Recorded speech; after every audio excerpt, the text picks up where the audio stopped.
And unfortunately for this gingerbread man, this is the best spot to poke. So I'm going to be poking him. Sorry, little buddy. And then I'm also going to poke him, again, sorry, in the head.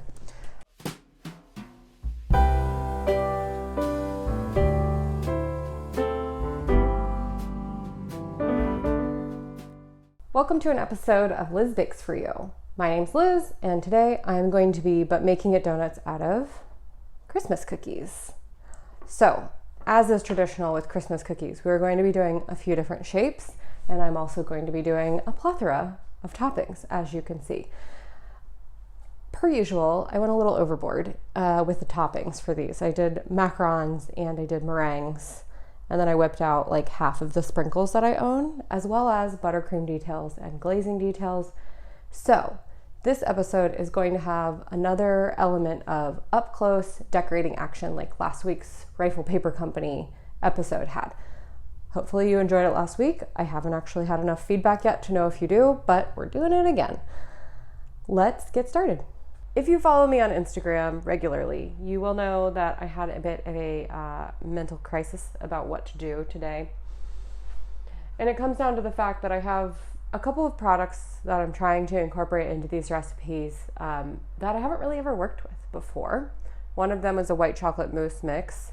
Not a mousse maker over here. Gelatin, anything with gelatin is like and for that reason, I'm out situation.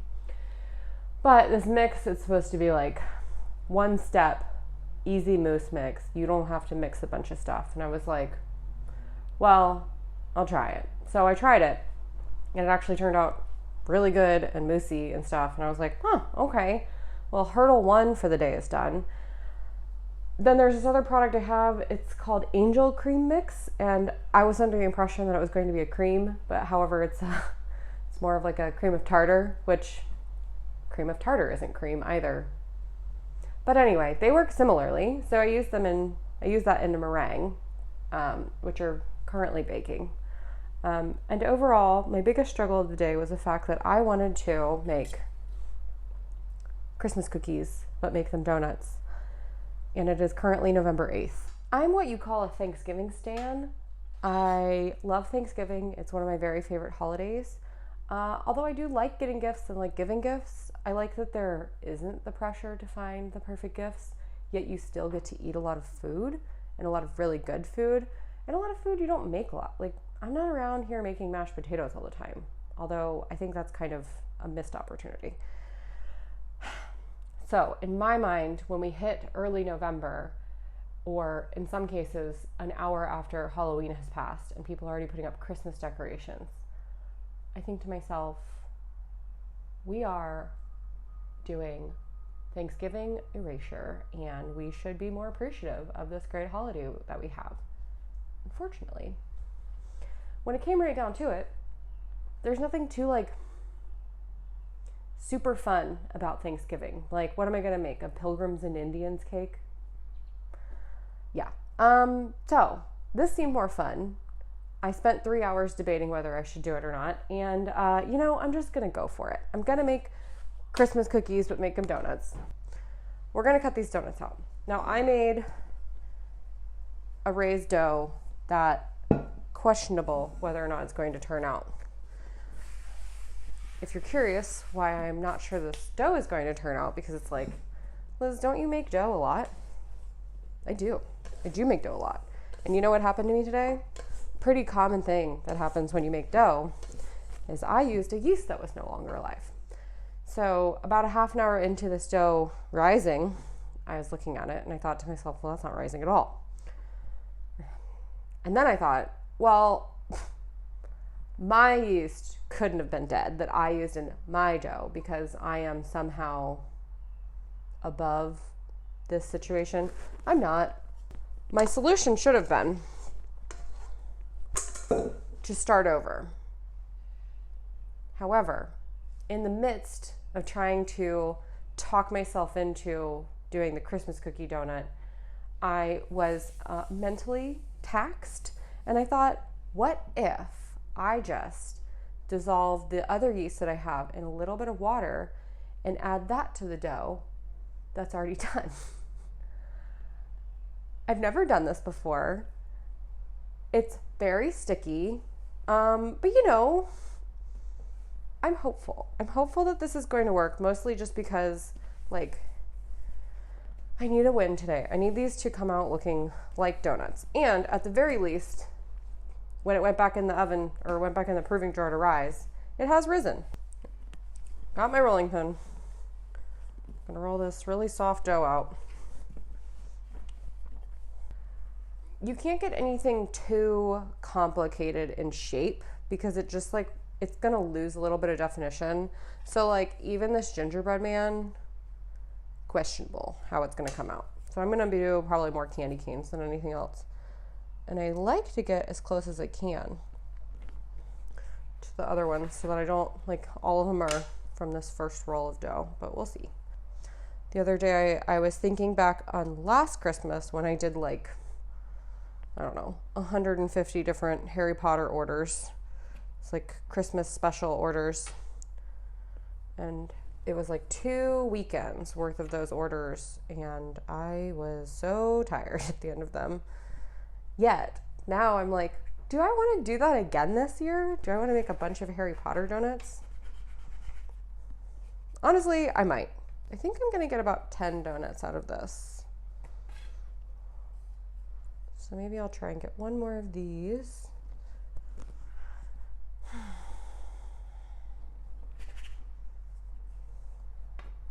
Maybe I should just do candy canes. Should I just do candy canes? Then that doesn't seem like Christmas. No, I'm doing both. Okay. One gingerbread man. Damn, I really thought one would fit here.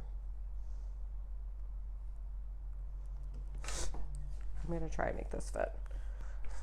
Yeah. All right, that pretty much worked. His little head might be a little weird.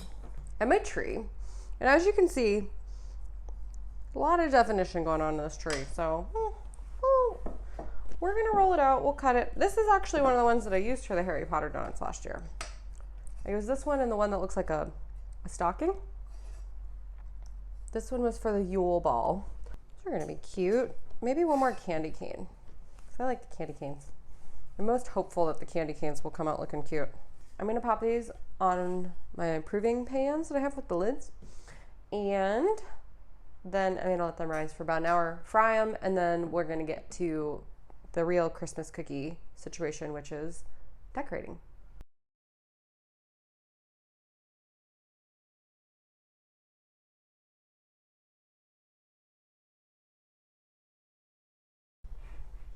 I have all of my donuts done. I got my trees, my candy canes, and my gingerbread men, which are a little wonky. And I have this mousse, white chocolate mousse filling that I've done. I filled some of them already. And I realized as I was pre-filling some of them that I definitely don't have enough for all of them. So I'm going to do one more gingerbread man so we have an even amount done of all of them. So when I saw the gingerbread man and have to show you the filling, it'll have filling in there. Because these shapes are a little weirder, I like to pre-poke them before I fill them. And unfortunately for this gingerbread man, this is the best spot to poke. So I'm gonna be poking him. Sorry, little buddy. My pet peeve is when you have a filled donut that doesn't have a lot of filling in it, or evenly distributed filling. Not always the easiest thing to do, but you know, you could try. Anyway, you see, when you fill in between the legs, you can barely see it. The hole, that is. Well, it's a little awkward. There's a little bit coming out. Up next, now that we've filled them, is dipping them. And then the best part of any cookie decorating is going to be the decorations. Now, I don't have all my decorations ready to go, but I do have a few ready to go. I have small green macarons. I have little candy cane-esque meringues, a bunch of sprinkles, some green buttercream, and then I have like a minty green, a maple, and a white dip. So I'm gonna start with the candy canes. They're gonna get the white. And after this white sets, I think I'm gonna do a pink color as the alternate color, because my color scheme, let me show you, is this, which is pink, red, light blue, green. A little more like fun Christmas? I don't know. What do you call it? Like Dr. Seussy kind of Christmas? Not traditional, but also sort of traditional, still red and green. Whenever I'm doing donuts that are different shapes, and even when I'm doing regular donuts, honestly, I like when you look at the top of the donut for the whole thing to be covered in glaze, like there aren't spots on the top. So like right now, right there needs some, which I will work on here shortly. I'd love to know if anybody can think of, besides pies, because that's easy, Thanksgiving specific but make it donuts or desserts or something that I could do. Because as you see, I skipped right to Christmas, and we've talked about this. I'd love to do something Thanksgiving. It just doesn't seem like there is anything, which maybe is defeatist of me. I should have kept looking. Now I'm on to the gingerbread men. This is a maple glaze, because the maple extract gives it a nice gingerbready look to it. I had this idea for a gingerbread brioche, or just a gingerbread dough in general, maybe like an old-fashioned. And I think I'm going to make that a reality this year because I actually have time. Last year when I thought about it, I did not have time. I want to make like a sweet potato casserole donut too. So I'm going to do, my idea is to do a gingerbread house, but make it donuts. And I've never made a regular gingerbread house, so I don't know if that's a prerequisite. Like I've made those like prefab ones, you know. I don't know in the world of gingerbread houses if they call them prefab, but where the cookies are already baked for you and like they're basically like, here's a puzzle and you put it together with these very clear instructions. And we gave you decorations. So it's like, I think the idea of making a donut gingerbread house sounds really entertaining to me. These are looking pretty cute so far. Okay. I really don't want to wash my hands, but it's hard to avoid. Time for trees. Are you gonna come in the video with me? Only to eat.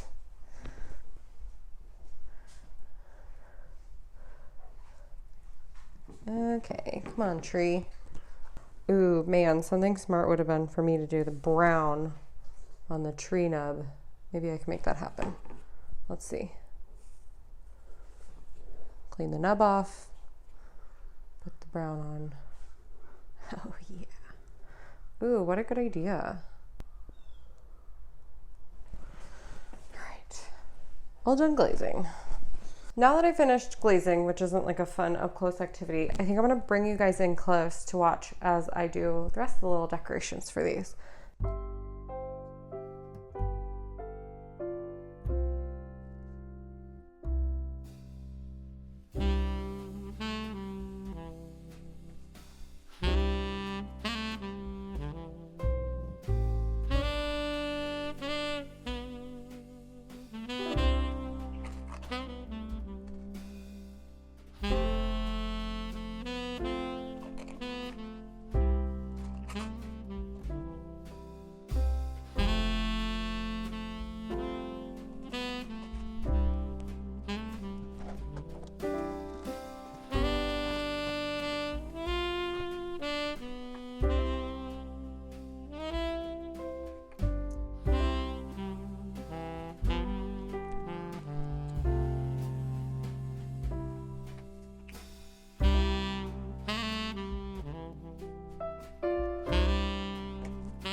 Thank you all for joining me today for an episode of But Make It Donuts. Today we tackled Christmas cookies, did a few different designs as far as shapes go, and like probably too many designs as far as decorations go, but you know, sort of a Christmas cookie vibe to go all out. If you enjoyed this video, please give it a like. I'd love a subscription to my channel. I'd love for you to subscribe to my channel as well. If you specifically enjoyed the up-close decorating action, check out my video from last week on Rifle Paper Company because it's got some really cozy viewing action like this. And lastly, if you are interested, I have a donut letter masterclass that is being re-released this Monday, November 15th. I am going to give early access to my email list, which you can sign up for on my website. And early access also gets you a discounted rate for the class. Now, the class will take you through the A to Z's of making letter donuts as you've seen on my Instagram. I will show you in a video tutorial how to do it, and I also include a full handbook for you to reference. And lastly, continued support in a private Facebook group. So if you're a huge beginner or if you're not quite sure you're going to be able to make these donuts, just know that everything about it is designed to make you successful, including if you run into issues after you buy it. I'll be in that Facebook group ready to help with whatever I can. Now, like I said, early bird rate, early bird access for my email list. So if you're really interested, definitely sign up for that. Take advantage of that. And if you're not, just keep watching me on YouTube because that's fun too. All right, I'll see you guys next week.